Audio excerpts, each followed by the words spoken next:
My name is Naya Johnson. I am a mother of four. I have a 15-year-old, a 13-year-old, an 11-year-old, and a 9-year-old. I've been married for 18 years, so fun times at my house. I spent 12 years as a stay-at-home mom, and now I am in my fourth year as a first.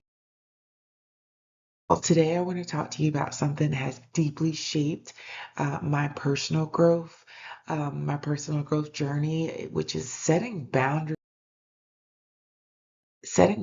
as a wife, as a mother, as a teacher, as a friend, like all the things. This video is not just an academic reflection, it's also very personal.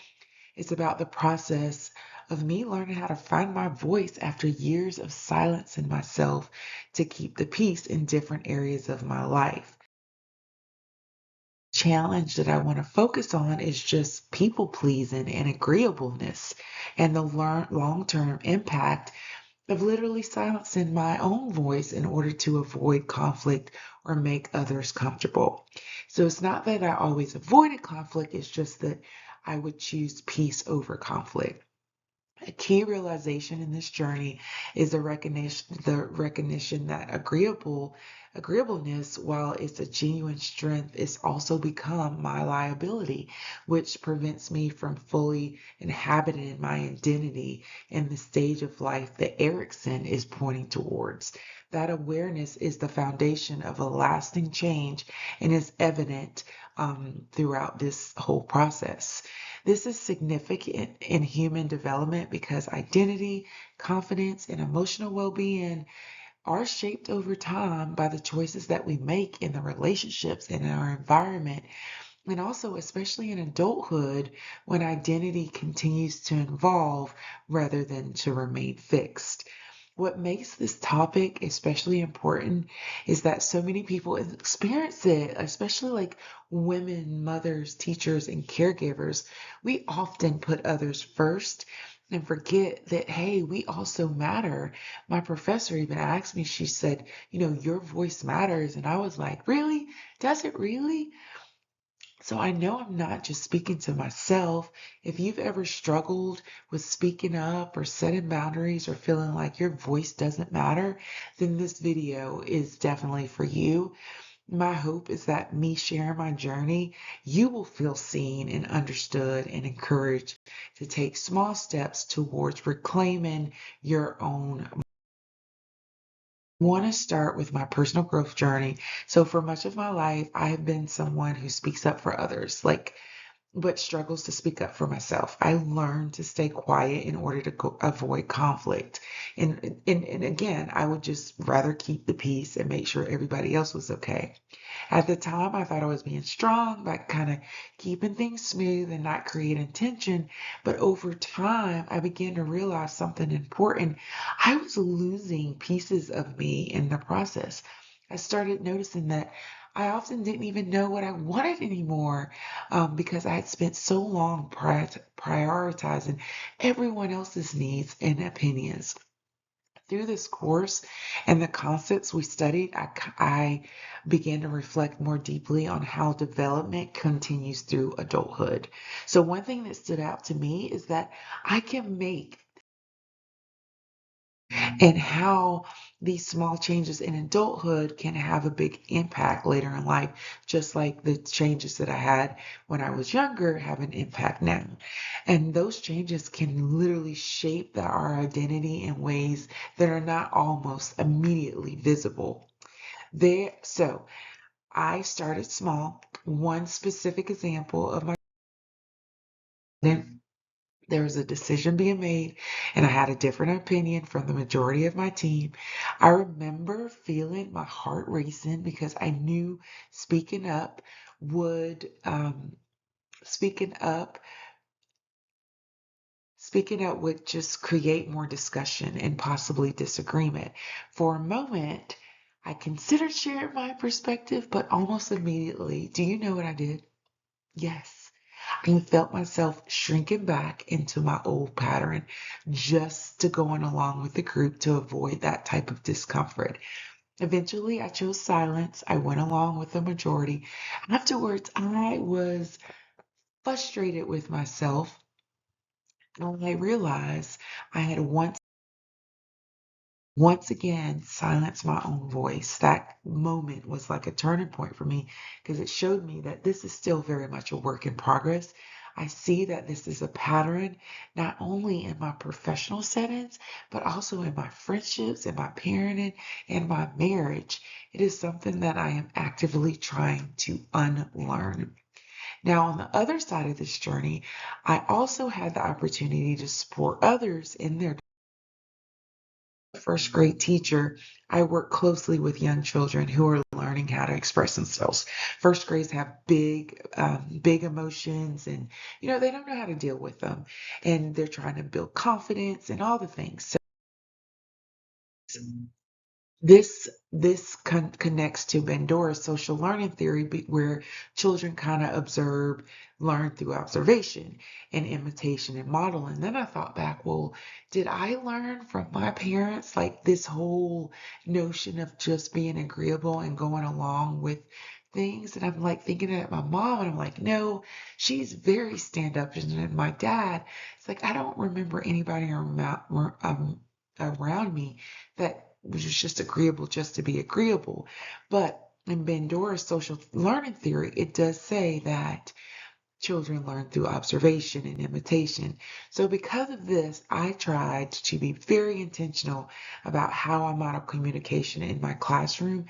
And this is a student who, we all have that student that kind of meets you eye to eye, and he kind of changes everything that you know, because what works for one student doesn't work for another.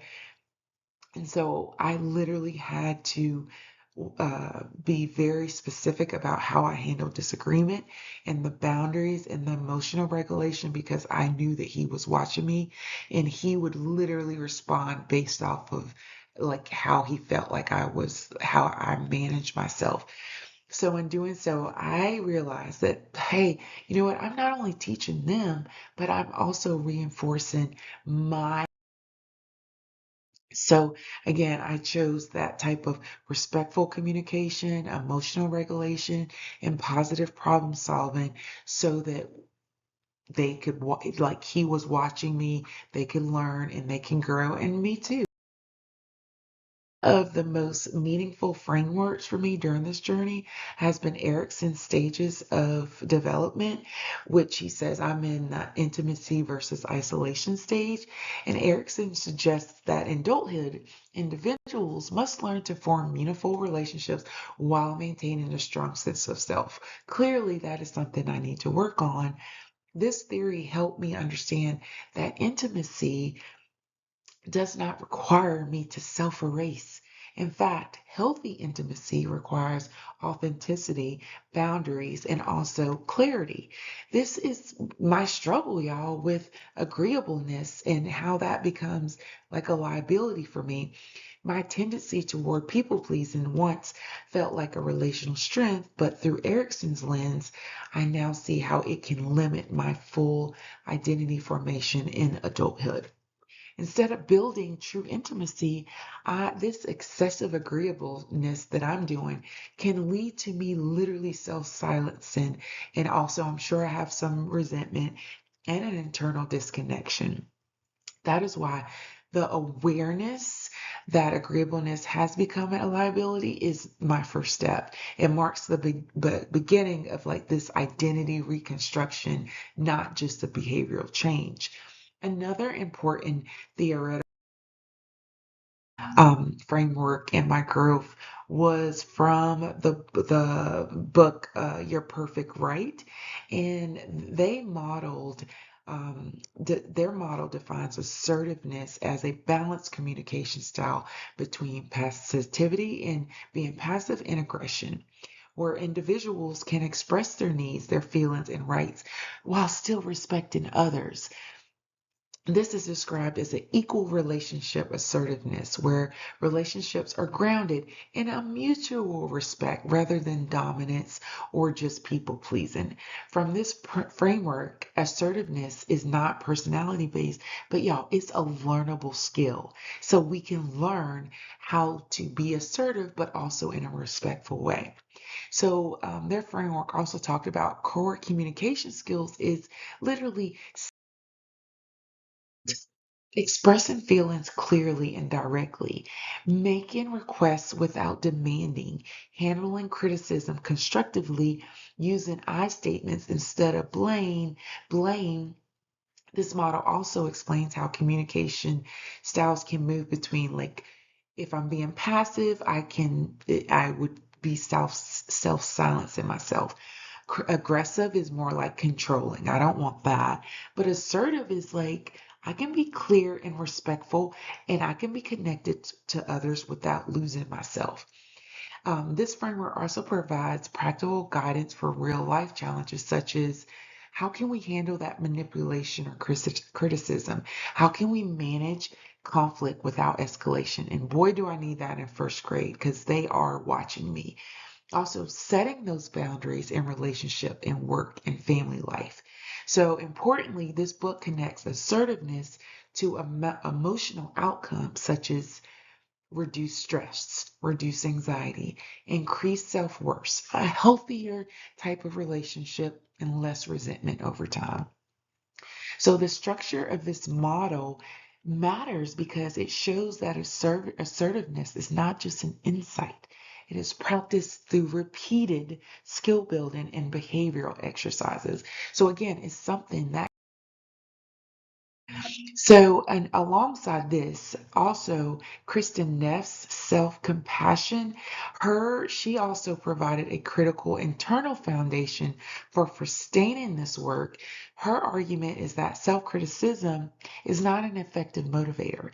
While many people believe that, when you're so hard on yourself, it keeps you accountable, but the research shows then it leads to more stress and shame and an emotional burnout. So instead, she says, we've got to show ourselves a little bit of compassion as a healthier and a more stable alternative.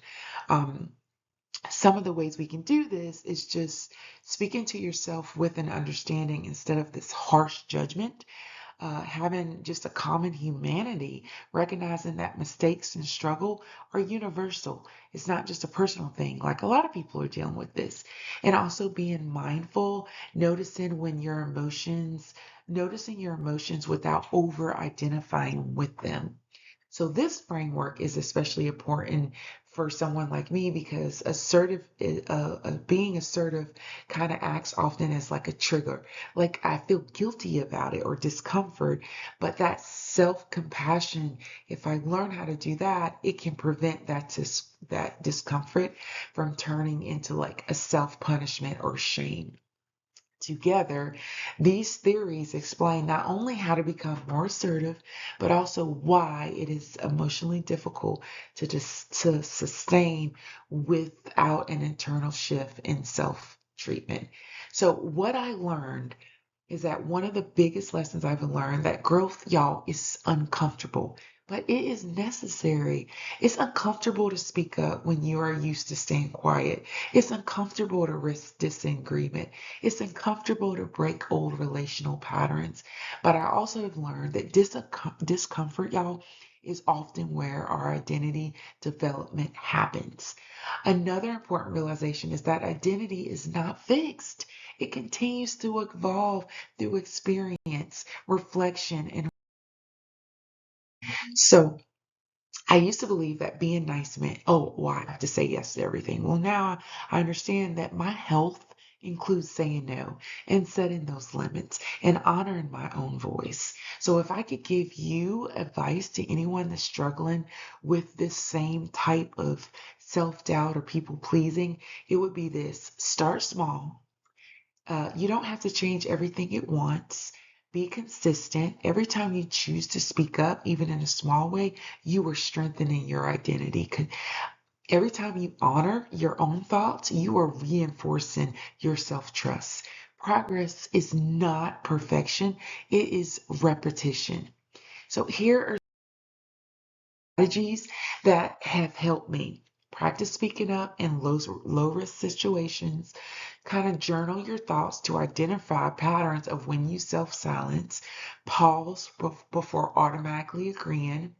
Ask, is this my choice or my discomfort avoidance? Surround yourself with people who respect your boundaries. Reflect on moments of regret and moments of courage.